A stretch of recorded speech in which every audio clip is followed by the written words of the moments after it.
নির্বাচনী প্রতিশ্রুতি অনুযায়ী গণমাধ্যম ও সুশীল সমাজের জন্য স্বাধীনতা নিশ্চিত করতে সরকারের প্রতি আহ্বান জানিয়েছে টিআইবি। সংস্থাটির নির্বাহী পরিচালক বলেন, সুরক্ষার দোহাই দিয়ে করা আইনের অপব্যবহার ঝুঁকি বাড়িয়েছে সাংবাদিকতার। যদিও একই অনুষ্ঠানে তথ্য প্রতিমন্ত্রী বলেন, স্বাধীনতার পাশাপাশি জবাবদিহিতা নিশ্চিতে আইনের প্রয়োজনীয়তা রয়েছে।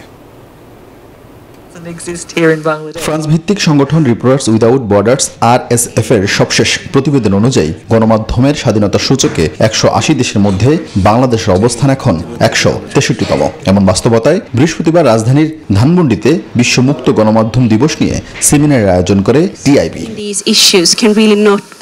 আলোচনায় টিআইবির নির্বাহী পরিচালক জানান, 2016 সাল থেকে এখন পর্যন্ত শুধু পরিবেশ বিরোধী প্রকল্প নিয়ে সাংবাদিকতা করতে গিয়ে বাংলাদেশে 12 সাংবাদিক প্রাণ হারান।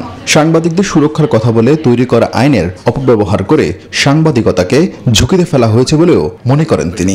যে আইনগুলোর কথা বলছি সুরক্ষা দেওয়ার কথা, তার মধ্যে আবার অনেক উপাদান আছে যেগুলো কিন্তু সেই সুরক্ষাকে বিনষ্ট করছে। কোনো অবস্থায় মিডিয়া ফ্রিডম এবং civil society freedom do not any longer become target of shoot the messenger culture. তার এই বক্তব্যের বিরোধিতা করেন তথ্য প্রতিমন্ত্রী মোহাম্মদ এ আরাফাত।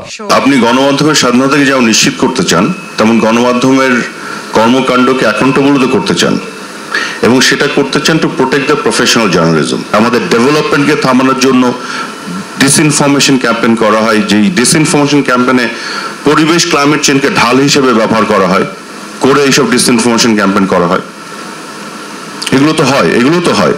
অনুষ্ঠানে সাংবাদিক নেতা রেজাউল হক রাজা সারা বিশ্বে সাংবাদিকতার চ্যালেঞ্জের কথা তুলে ধরেন। টেলিভিশন সাংবাদিকদের সুরক্ষায় সম্প্রচার কমিশন করারও দাবি তোলেন তিনি। এক্সিস্টিং সম্প্রচার নীতিমালা, তার মধ্যে জাতীয় সম্প্রচার কমিশন গঠন করার একটা প্রভিশন আছে।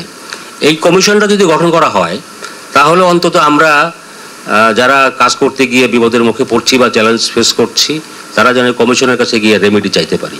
আরিফিন শাকিল, নিউজ 24, ঢাকা।